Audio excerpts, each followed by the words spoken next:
अस्सलाम वालेकुम, welcome to all of you on my channel. तो स्टूडेंट्स, आज ग्रेड 8 साइंस टॉपिक हमारा है combination reactions. The chemical combination of two or more substances to form one compound is called combination reaction. The following are the examples of combination reactions, यानी कि दो या दो से ज़्यादा मादों का आपस में मिलना और फिर एक नए कंपाउंड का मरकब का तश्कील पाना कम्बिनेशन रिएक्शन कहलाएगा, तामुल कहलाएगा। 2H2O प्लस O2 हमारे पास पहली इक्वेशन देखें तो नेक्स्ट जो है वो 2H2O वाटर बनता है। लेकिन किस तरीके से, यहाँ पे हमारे पास हाइड्रोजन जो है उसके 4 एटम्स हैं और हमारे पास ऑक्सीजन के 2 एटम्स हैं, लेकिन हमने इसको बैलेंस करना है तो हमारे पास देन 2H2O वाटर बनेगा। इधर भी हमारे पास 4 ही हाइड्रोजन के एटम्स हैं और इधर भी हमारे पास 4 ही हाइड्रोजन के एटम्स हैं, और लेकिन यहाँ पे हमारे पास O2 है, मगर ये स्टार्टिंग में लगा हुआ जो 2 है ये H को भी शो करेगा कि 2 है हमारे पास एटम्स और O को भी शो करेगा। तो हमारे पास वाटर जो है हाइड्रोजन प्लस ऑक्सीजन के कम्बिनेशन से हमारे पास 2H2O वाटर एक प्रोडक्ट है। H2 प्लस Cl2 ये हमारे पास अभी रिएक्टेंट्स हैं, और कम्बिनेशन रिएक्शन में ये क्या होगा, हाइड्रोजन के भी 2 एटम्स हैं और क्लोरीन के भी यहाँ पे 2 एटम्स मौजूद हैं, लेकिन इन दोनों के मिलाप से यहाँ पर कम्बिनेशन करने से H2 भी और Cl2, अब यहाँ पे हम स्टार्टिंग में लगा देंगे, हमारे पास हाइड्रोजन के भी 2 एटम्स हो जाएंगे और Cl के भी 2 एटम्स हो जाएंगे। तो ये हमारे पास बनेगा 2HCl, और HCl जो है वो हाइड्रोक्लोरिक एसिड बनेगा हाइड्रोजन और क्लोरीन के मिलने से।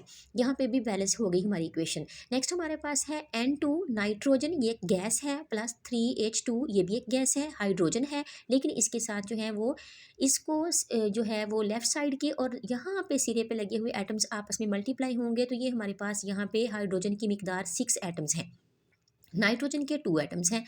देन इसको हम करेंगे, ये हमारे पास बनेगी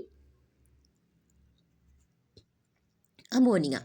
अमोनिया किस तरीके से बनेगी ये गैस, कि इसमें अब इधर भी हमारे पास जो थे वो N2 थे और हमने स्टार्टिंग में 2 लगाए और N और H3, तो 3 को 2 से हम मल्टीप्लाई करेंगे तो हमारे पास H हाइड्रोजन के अगर उधर 6 एटम्स हैं तो इधर भी 6 हैं, और जो सोडियम है उसके अगर हम नाइट्रोजन की बात करते हैं तो नाइट्रोजन के हमारे पास 2 एटम्स थे, वो भी पूरे हैं, और इधर जो हैं वो हमारे पास 6 हाइड्रोजन के हैं। तो ये हमारे पास अमोनिया गैस हासिल हुई है, लेकिन नाइट्रोजन प्लस हाइड्रोजन से, दोनों के कम्बिनेशन से। आगे जी मैग्नीशियम, इसका सिंबल होता है Mg और प्लस O ऑक्सीजन को शो करता है। इधर मैग्नीशियम के भी 2 एटम्स हैं और ऑक्सीजन के भी 2 एटम्स हैं, और दोनों के मिलने से फिर मैग्नीशियम ऑक्साइड बनेगा। मगर ये स्टार्टिंग में अगर हम 2 लगाते हैं तो इसका मतलब है कि Mg मैग्नीशियम के भी 2 एटम्स हैं और ऑक्सीजन के भी 2 एटम्स हैं, और ये मैग्नीशियम ऑक्साइड बन गया। आगे है जी सोडियम। सोडियम जो है वो नेट्रियम वर्ड से निकला है, कुछ लातीनी ज़ुबान के लैटिन वर्ड होते हैं और कुछ जो है वो ग्रीक वर्ड होते हैं, इसलिए सोडियम को हम, इसका सिंबल जो है वो हमेशा Na ही रहेगा।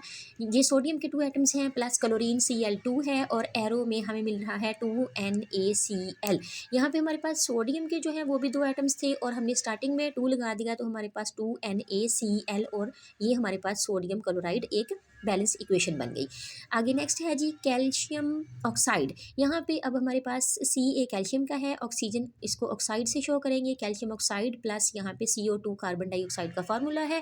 कार्बन जो है उसका 1 एटम है और ऑक्सीजन के 2 एटम्स हैं, और दोनों के calcium oxide plus carbon dioxide के मिलाप से कैल्शियम कार्बोनेट बनेगा। Ca हमारे पास इधर भी 1 था और हमारे पास इधर भी 1 रहेगा, CO2 और ये वाला जो O है वो इसमें प्लस कर लेंगे तो हमारे पास कैल्शियम कार्बोनेट। तो ये है स्टूडेंट्स आज का लेसन, उम्मीद करती हूँ आपको पसंद आया होगा।